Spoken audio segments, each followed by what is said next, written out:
वरिष्ठ सांबादिक माने 4 लोक को ये पुरस्कार दिखाई और सबू मीडिया स्टूडेंट्स आसते और वरिष्ठ सांबादिक समस्त डिस्कशन होता से डिस्कशन रे बहुत डेवलपमेंट्स जो होती और जो फेक न्यूज ऊपर एमती विभिन्न मीडिया लैंडस्केप रे जो कथा गुड़ा लेटेस्ट अच्छी से मैटर गोटे भल डिस्कशन हो पारी सबू स्पीकर द्वारा मु आशा करुच्ची यही जो नेशनल प्रेस डे स्पीच रे जो पॉइंट्स डिस्कशन होती सब लोक सेवा आगामी दिन में यूज हम बोली आशा करुच्ची। प्रथम थर जिला स्तरीय जातीय प्रेस दिवस आज पालन होती बहु मुख्य अतिथि माने जोगदे से बहुमूल्य वक्तव्य प्रदान करते जमीक ब्रह्मपुर एसपी एवं शिक्षाविद छत्रपुर अमर विषय उपजिलापाल मैडम जोगदे जितेबाला नेशनल प्रेस डे रहा उठा से मु जिला प्रशासन पाखे गोटे प्रस्ताव रखी जे ब्रह्मपुर केवे होना प्रेस क्लब आम ब्रह्मपुर पालन करा तेबे एथिरे सहमति जोगैथिले राजी हुई ब्रह्मपुर आज करथिले जो आज टॉपिक थिला गणमाध्यम परिवर्तन रे गणमाध्यम जो रही तो यह अतिथि माने बहुत सुंदर वक्तव्य रखिले एवं बंधुत्वपूर्ण क्रिकेट मैच गोटे अनुष्ठित होता ब्रह्मपुर छत्रपुर भितर एथिरे पुरस्कृत कराइथिला सबुठ बड़ कथा है जो दीर्घ वर्ष धरी जो माने सांबादिकता क्षेत्र में निजक प्रतिपादन कर निजर जलांजलि देइछन्ति कहले अत्युक्त होना पूरा जीवन रे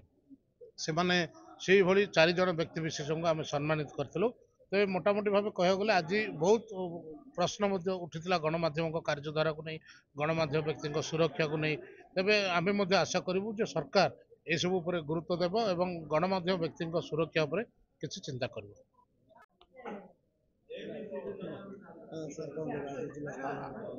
देखंतु बहुत खुशी लगिला आज गणमाध्यम मानकर जो आज जातीय गणमाध्यम दिवस आज ब्रह्मपुर जिला प्रशासन सहयोग रे पालित है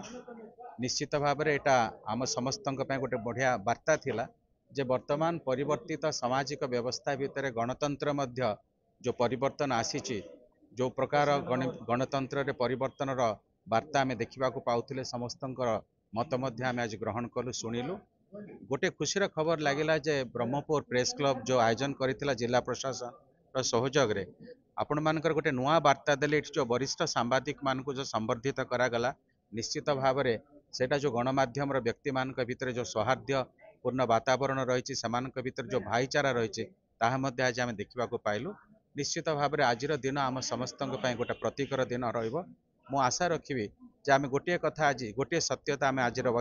दिवस आविष्कार कले माध्यम जहाँ होना कहीं समस्त लक्ष्य गोटे एवं लक्ष्य है आम समाज दलित निष्पेषित एवं समाज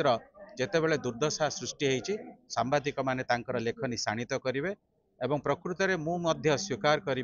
जे सेमाने होचंते समाज प्रच्छद पटनायक एवं सुजोग देइथिबा जोगु आपण समस्त को धन्यवाद एवं आज पवित्र दिन में आपण समस्त को मोर व्यक्तिगत शुभेच्छा जनाऊँ नमस्कार।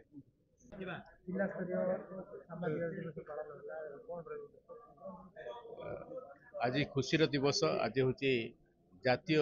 प्रेस दिवस यही अवसर में सारा राज्य में जातीय दिवस पालन कर आम ब्रह्मपुर में पालन कर जिला स्तरीय जातीय उत्सव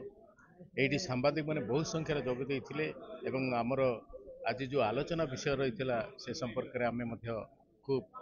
तर्क वितर्क करूँ आलोचना होता समस्ते जनईले ए उद्देश्य पालन कर तात्पर्य कौन किभली भाव में सांबादिकता पूर्वर स्थिति थिला एवं चेंजिंग है बर्तमान कुभली स्थिति पहुँची एवं आगु को किभली भाव में तार सांबादिकता कौन कार्य करी एमनकर आवश्यकता आगु जो सांबादिकतार न्यू टेक्नोलोजी व्यवहार करेंगे से संपर्क सुविस्तृत आलोचना होता आशा रखी आम यही भाव में कार्य करवा सांबादिकता निर्भीक हो सत्य खबर आम गणमाध्यम को जनइबे गण लोक को जनइबे एवं सांबादिक माने जो माने आमर वयोज्येष्ठ थिले आम ब्रह्मपुर अंचल में से सांबादिक मन आज आम सम्मानित करूँ।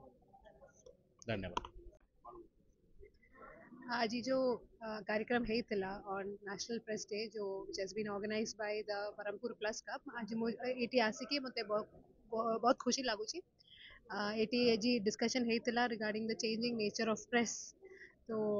से विषय रे भी डिस्कशन हेतिला और जतिकी वरिष्ठ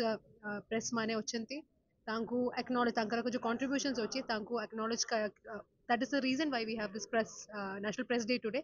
किसी चार प्रेस मानन को they have been honored. So I would